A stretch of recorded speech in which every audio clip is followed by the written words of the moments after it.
Hello and welcome to my channel, I Win to Lose Gaming. The out-of-nowhere, mysterious new Liyue character, Yelan, has finally arrived in Genshin Impact version 2.7. In this video, we'll be taking a look at how big of a splash Yelan can make at Constellation 0 and with the 3-star weapon, the Recurve Bow.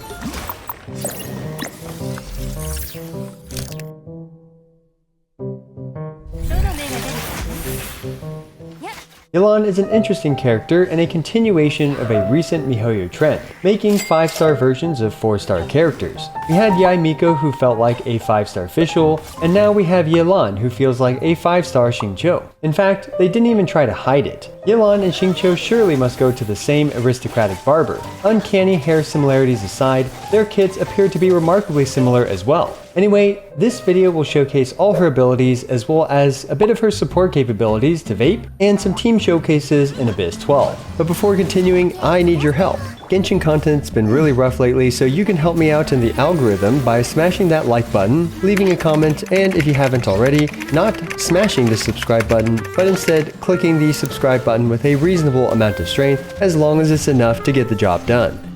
As always, let's take a look at my Yelan's build. For her weapon, she's using, as mentioned earlier, a Refinement 1 3-star bow, the Recurve Bow at level 90. That's right, she's got a pathetic 3-star weapon equipped, but it's noteworthy because it provides a massive 46.9% HP. This changes everything. For her artifacts, she is using the 4-piece Emblem of Severed Fates with an HP % timepiece and a Hydro Damage Goblet. Her talents are at 9, 9, and 9, and she is of course at Constellation 0 throughout this entire video. Do keep in mind that Yelan gets a boost to her HP stat depending on the number of different elements on her team, with more elements providing more HP %. For many of these showcases, I'm using 2 or 3 or however many elements in the team. For those that are curious, my Yelan is only at 65% damage potential when compared to a damage maximized Yelan with just the Recurve Bow.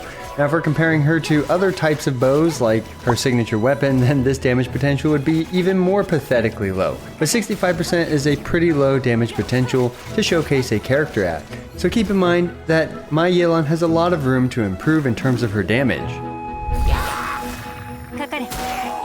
Let's start as we always do by showcasing her abilities against our favorite volunteer, our poor plant friend, the Regisvine. Starting with her basic attacks, the Stealthy Bow Shot.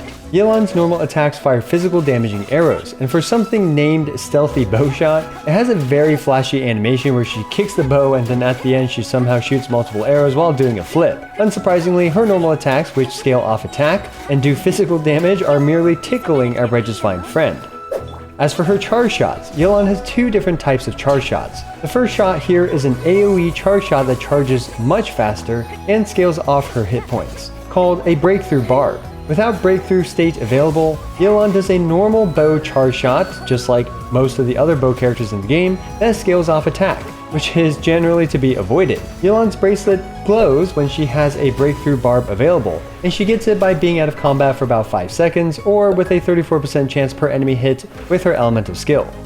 Speaking of which, next we have her elemental skill, the Lingering Lifeline. This is one of the coolest abilities in the entire game. Tapping it makes her dash forward a little bit and immediately pop it, doing a very reasonable 24,678 damage to our Regisvine friend. The damage of her elemental skill is also based on her max HP. It also generates a very generous 4 particles, and after its fairly lengthy 10-second cooldown, Yelan was able to do a second one against our Regisvine friend. Now so far from my observations, I think it always generates 4 particles, but do let me know if it generates less or more based on your observation. As for the hold version can last up to 3 seconds, and against staggerable enemies, you'll notice that she actually pulls them towards her by a little bit. Perhaps there will be some small utility for this minor amount of grouping. And finally, there is little more satisfying than dashing around the overworld with this ability, especially in conjunction with Sayu. You'll get to wherever you want in no time at all without consuming any stamina, as long as it's flat, runnable ground. Yelan's elemental skill is hands down, in my opinion, the coolest elemental skill in the entire game.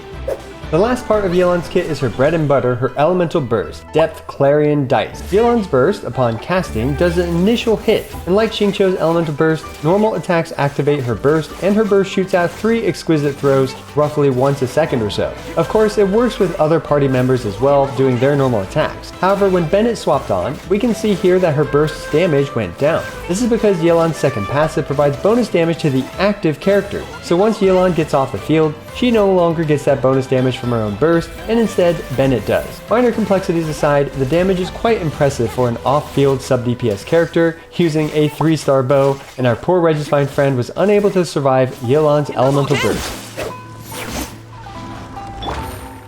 Now let's piece together her full kit and use her on field against our poor Regicine volunteer.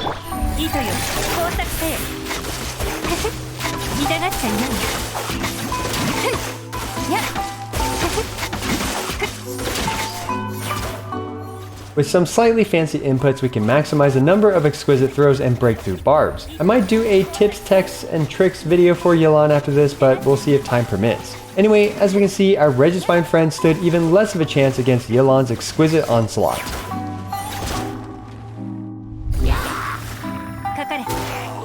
So now that we've seen her damage dealing capabilities, let's see how good she is as a vape support character for one character here, Hu Tao. Hu Tao appears to be able to vape all of her charge attacks with Yelan's burst's exquisite throws, as each normal attack that Hu Tao performs activates Yelan's burst, and her burst hits 3 times and thus applies 1 gauge of Hydro every time. However, do keep in mind that this is without Hu Tao's potential teammates like Albedo's Blossoms, Zhongli's Pillars, which often will eat Hydro gauge. I'll have a follow-up video on vapeability for some common teams soon enough in a full guide video, so be sure to stay tuned for that. But here we can clearly see that Yelan's Hydro application from her burst doesn't appear to be enough to keep up with both Hu Tao's pyro damage as well as Albedo and Zhongli's geo damage. And we can see that many of Hu Tao's attacks aren't vaping at all. Now let's see how Yelan performs in another full team scenario. Interestingly, Yelan gains very little from most team buffs, because basically all her damage uniquely scales entirely off her hit points. There are no other characters in this entire game that buff just hit points. As such, only other multipliers like resistance shred, defense shred, bonus damage, and elemental reactions actually help her damage output. Yelan is also an insanely flexible character, and it's impossible for me to show even a fraction of the team compositions in this video, being slottable as a Xingqiu alternative. And while she can be viewed as a Xingqiu alternative, she's also amazing while being used with Xingqiu, as demonstrated in this clip. I personally find this Hydro driving team a ton of fun.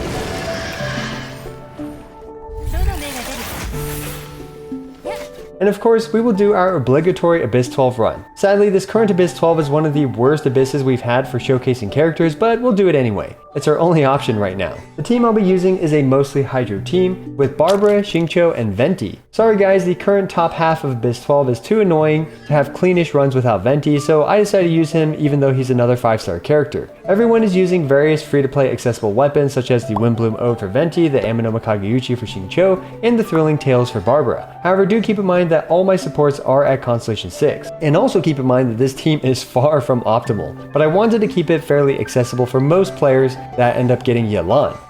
Anyway, as annoying as 12-1-1 is, this team managed to handle it reasonably well. Although Xingqiu's elemental skill struggles to hit things in Venti's tornado, Yelan's kit works amazingly well with Venti. All her AoE damage, her breakthrough barbs, her elemental skill when she runs through enemies, and the initial hit of her burst effortlessly hit anything in Venti's tornado, at least from my observation.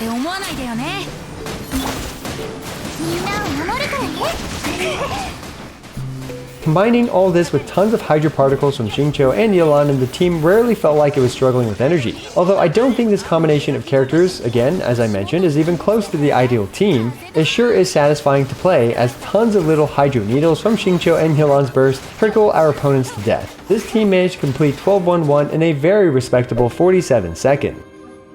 12-2-1 is next, and it's arguably just as annoying as 12-1-1, but in a different way. Again, Xingqiu's elemental skill really struggles to hit things in Venti's tornado, but thanks to Yelan's AoE, the Whopper Flowers were on their last legs. I also tried to use Yelan's elemental skill for some follow-up grouping after Venti's burst ended, and I guess it was slightly successful. Then it's time for a second rotation of everyone's stuff, and well, I guess Barbara was here mainly being a cheerleader for the team, to wipe out a second group of annoying Whopper Flowers. I find myself, at least on this team, using Yelan's breakthrough barbs a lot. They're not only a lot of fun, but they do reasonable minimal AoE damage in between some normal attacks. Yet again, this team easily managed to complete this in a very 3-starable 37 seconds. Last but not least is 1231. 1231 requires us to do a bit of damage to the 2 Pyro Abyss Lectors. Of course, this team had minimal issues in doing enough damage to the double Pyro Abyss tall guys, and although I will admit that they attack very aggressively and they're staggered, and I have no idea what their attack patterns are, so I just blindly dash to try to avoid damage, it still went kinda smoothly.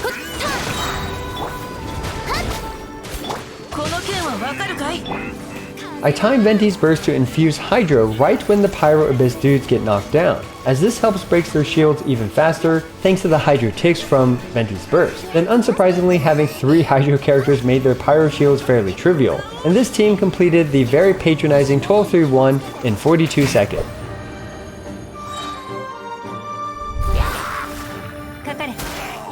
So far, Yelan is shaping up to be an incredible character, one of my personal favorites. Her elemental skill is incredibly satisfying, and her being another Xingqiu in a way is an amazing thing. Yelan appears to be an extremely flexible character, being slottable wherever Xingqiu is slottable, and heck, even being slottable with Xingqiu as well. Now there are a couple drawbacks, minor, and one of them is that when she's at Constellation 0, she does not necessarily apply as much Hydro as Xingqiu does. This can lead to some vapes being lost here and there with a character like Hu Tao, especially with Albedo and Zhongli eating some of the Hydro gauge. Xingqiu's Water Sword Orbit also regularly applies Hydro, which helps more than you might expect. This is especially noticeable with Diluc, Bennett, and Kazuha, because Xingqiu is usually able to actually overpower the Pyro application from Kazuha and Diluc, whereas Constellation 0 Yelan struggles to. One of my favorite traits about her is that she can be played very simply by just using her burst and elemental skill for particles and then swapping off, or she can spend more time on field with her breakthrough barbs and her elemental skill resetting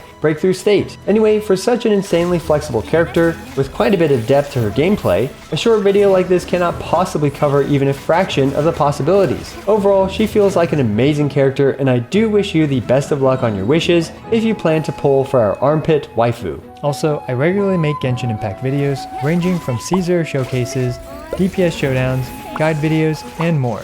So be sure to smash that subscribe button, as it's the best and easiest way for you to support my work. Also, don't forget to like the video and leave a comment for the YouTube algorithm. As always, I appreciate every single one of you. This is I Want to Lose, signing out.